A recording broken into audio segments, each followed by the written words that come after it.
Matt Scratch here, and today I'm going to be talking to you about driving a manual transmission vehicle, some do's and don'ts, and basically how to get started if you're just getting started with driving a manual. So I guess the number one thing is to get comfortable in the vehicle so that you can easily operate the pedals.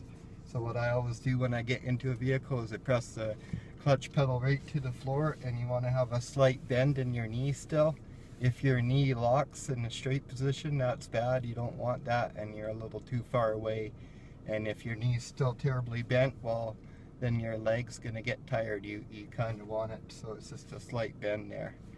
And then normally when I get started off, I don't think a lot of people do this, but what I do, because I just find it goes into first easier, it doesn't jam up as much. I always put it in second first, and I think that's because the second has synchro mesh, and a lot of transmissions are not synchro in first. I'm not sure if this one is or not. But anyways, and then you want your emergency brake on, of course, when you're parked, so you take that off before you go. And then what you want to do is kind of get your foot over the gas and start letting out the clutch, and you kind of got a feel for when it's engaging, and then you feather the gas a little, or you give it a little gas just like that. You don't want to be like that, like zinging the engine up there and then grabbing it with the clutch, because if you're doing that, it's going to just slip the clutch. And then when you're shifting gears, you completely let off the gas for a second when you shift the gear, and you press the clutch right in, and then as you're releasing the clutch after you've changed the gear, that's when you would sorry, I'm just checking for traffic. And there is traffic. That's when you'd slowly release the clutch and get back gently on the gas, kind of like when you're starting out. So just kind of pay attention to how my legs are moving. And then one more thing, if you have an older car and you're having the problem where it's grinding going into gear, what you can do is double clutch. So a double clutch is like this. You go into neutral, then you let the clutch all the way up in neutral, and then you go into the next gear after you push the clutch back in. So you have to push the clutch in to come out of the gear, and then you let it rest in neutral, let off the clutch, and then into the gear that you intended. And then of course on the highway you can downshift to pass, just like your automatic does. You know, if you've got a tachometer, you want to look at that, and if your revs are still within reason, you know, of course you can do that. So I'm doing 60 mile an hour right now, so if I go down to fourth, see, it goes up to about 3,200 RPM, and then in fifth I'm at 2,400, so you get a lot more passing power when you do that, when you downshift. So we're just coming up to a stop, and when you come up to a stop, you could just put it in neutral, and if you're coming right to a stop, and just ride the brakes like you would in an automatic and use the brakes to slow down. Or you could do like this and kind of match your revs coming down, and it's called downshifting, so it will actually help you to slow down if you shift down through the gears and let the engine rev back up a little bit.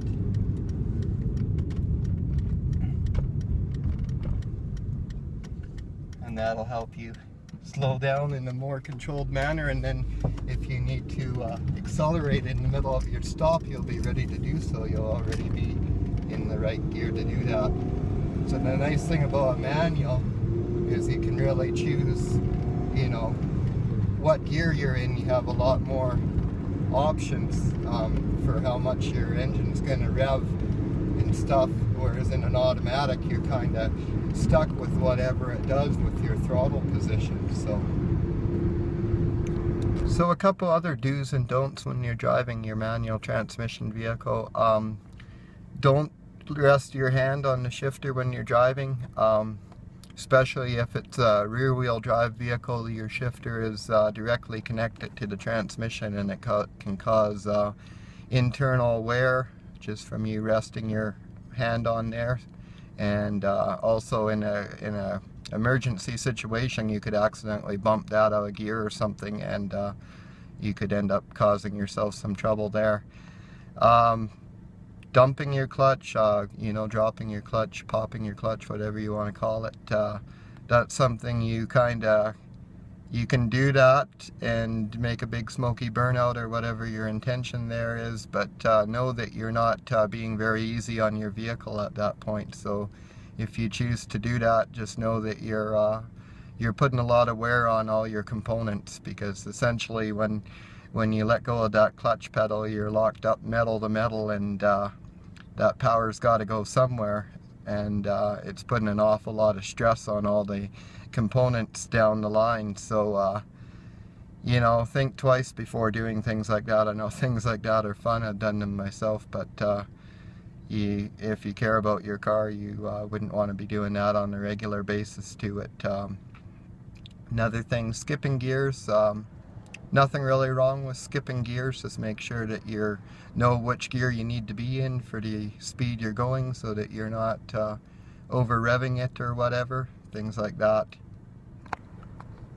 One thing you can do at a long light is you can put your vehicle in neutral. This will save some wear on the throwout bearing.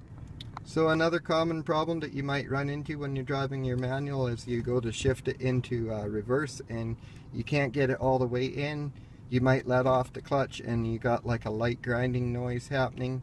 So at that point, you just want to put it back into neutral. You don't want to try and pull it in or anything. You put it back into neutral, you let the clutch out, then push the clutch back in and attempt again. And before I go into reverse, what I normally do is just I put it in second for a second, because you'll notice on some vehicles, if you're just jamming into reverse, they'll kind of make a bit of a grind, and that's because reverse isn't synchro mesh, and those gears are spinning in there before you press the clutch in. And so if you put it in reverse too quickly, you might just catch the edge of the gear there. So if you put it in second first, it will stop that spinning gear and everything will mesh up when you put it into reverse. So this is the clutch, a standard clutch setup, and this is your flywheel. So when this is all put together, that goes there, and basically the clutch plate grabs between these two metal surfaces, the metal surface on the clutch there and on the flywheel. And what disengages it, this is what disengages it. This is the throwout bearing. That's what pushes on your clutch when you press your brake pedal down to engage and disengage your clutch.